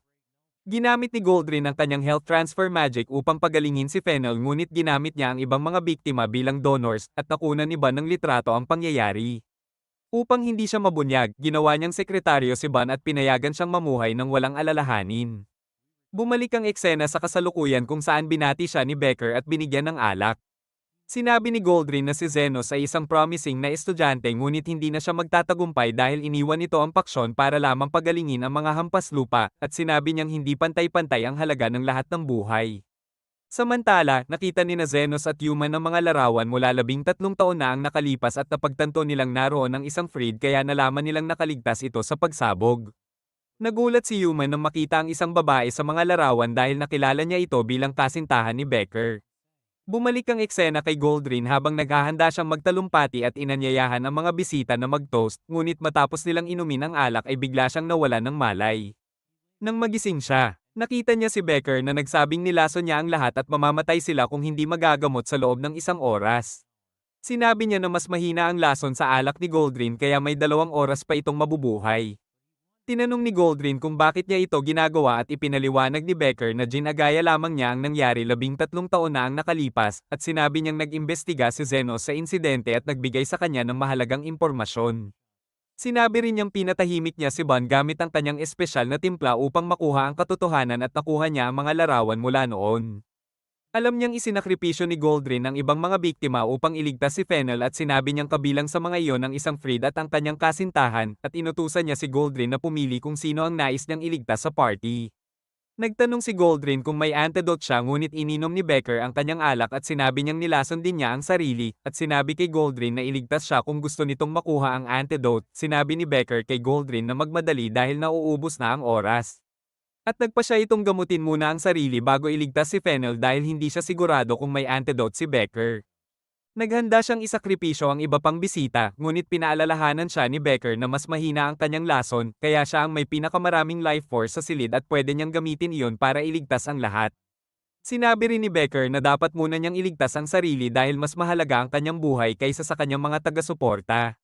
Biglang dumating si Zenos kasama ang kanyang mga kaibigan at sinabi ni Human na nakita nila ang mga larawan kaya may kutob siya na may tinatago si Becker. Napagtanto ni Zenos na nilaso ni Becker ang lahat at nagtataka si Human kung bakit niya ginawa iyon. Ipinaliwanag ni Zenos na gusto niyang maghiganti para sa kanyang fiancé, alam niyang hindi aksidente ang pagkamatay nito dahil sinabi ng isang Fried na may kinalaman si Goldrin, ngunit nawala ang Fried pagkatapos nilang mag-usap. Gusto ni Becker malaman ang katotohanan kaya inupahan niya si Zenos para mag-imbestiga. Naiintindihan ni Crescent kung bakit naghihiganti si Zenos ngunit iniisip niyang hindi dapat nilalason ang mga inosenteng tao para makamit ang layunin. Nagpasya si Zenos na iligtas ang lahat dahil ayaw niyang maaresto si Becker para sa mass murder at ipinaliwanag na magdurusa si Human kung mangyari iyon. Sinabi ni Becker na imposible tanggalin ang lason dahil hindi alam ni Zenos ang eksaktong kemikal, ngunit hindi iyon alintana ni Zenos at ginamit niya ang basic healing spell sa lahat. Iniisip ni Becker na walang silbi iyon, ngunit napansin niyang unti-unti silang gumagaling. Ipinaliwanag ni Zenos na kusang mawawala ang lason kaya kailangan lamang niya silang patuloy na gamutin hanggang sa tuluyang mawala ang epekto. Iniisip ni Becker na baliw si Zenos, ngunit nagpa siya ang kanyang mga kaibigan na tumulong at sinabi niya kay Becker na maging mapagpasalamat dahil sila ang naglilinis ng gulo niya. Hindi makapaniwala si Becker na kaya ni Zenos panatilihin ang healing spell ng 1 oras at napagtanto niyang nasa ibang antas na ito. Naalala ni Becker na naging healer ang kanyang fiancé para magligtas ng buhay, ngunit pinatay siya ni Goldrin, kaya ayaw niyang maging direktor si Goldrin dahil sa tingin niya ay hindi niya karapat-dapat ang posisyon. Nagpasalamat si Becker kay Zenos sa pagliligtas sa mga bisita, iniisip na naman niya at ng kanyang mga kaibigan ang espiritu ng kanyang fiancé. Ngunit sinabi ni Zenos na pagod na siya at humiling ng dagdag na bayad. Nagtataka si Goldrin kung bakit hindi siya ginamo at sinabi sa lahat na iligtas siya, ngunit naalala nila ang nangyari kaya alam nilang plano niyang isakripisyo sila para mailigtas ang sarili. Sinabi ni Zenos na kaya niyang gamutin si Goldrin ngunit pagod na siya kaya humiling ng napakalaking halaga. Desperado si Goldrin at pumayag sa bayad, ngunit sinabi ni Fennel kay Goldrin na kailangan niya itong kausapin, kaya napagtanto ni Goldrin na nasira na ang kanyang buhay. Kinausap ni Zenos si Becker na nagsabing na-interrogate siya, ngunit humanga siya na nakakuha si Zenos ng permiso para makita siya. Ibinunyag ni Becker na may kakilala siya sa Royal Guard at sumali si Krishna na nagsabing tinulungan niya si Zenos na makilala si Becker. Iniisip ni Human na hindi nilaso ni Zenos ang sinuman at sinabi niya na tama ito. Ibinunyag ni Zenos na ang orihinal niyang plano ay gumamit ng droga upang paralyze ng mga bisita at linlangin si Goldrin na iniinom niya sila. Para mapilit itong umamin sa kanyang krimen, ngunit iba ang kemikal na gumana sa linya at iniisip ni Zenos na may Freed na nasa likod nito. Sa huli, sinabi ni Becker na andan siya sa party para panoorin ang pangyayari, ngunit alam niyang may kasalanan pa rin siya dahil alam niyang may lason sa linya ngunit pinilit pa rin niyang i-pressure si Goldrin. Sinabi ni Krishna kay Human na huwag mag-alala dahil magagamit niya ang kanyang kapangyarihan bilang vice captain para pakawalan siya at nakiusap si Human na gawin ito. Naghanda nang umalis si Zenos ngunit tinanong siya ni Becker tungkol sa isang Freed at hindi naniniwala si Zenos na nakaligtas ito sa insidente 13 taon na ang nakalipas. Iniisip ni Becker na hindi na siya ang parehong taong isinakripisyo ni Goldrin at nagtaka kung ano ang plano ng Freed at sinabi kay Zenos na maaaring siya ang susunod nitong target.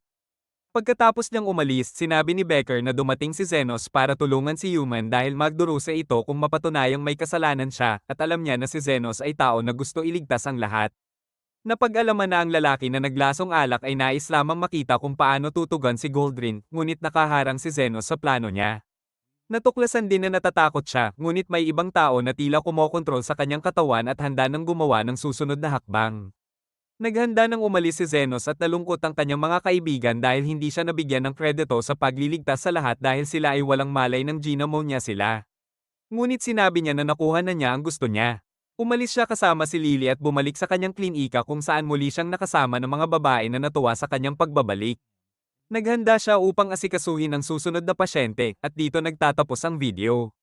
Huwag kalimutan i-like at mag-subscribe sa channel. Salamat sa panonood at magkikita tayo sa susunod.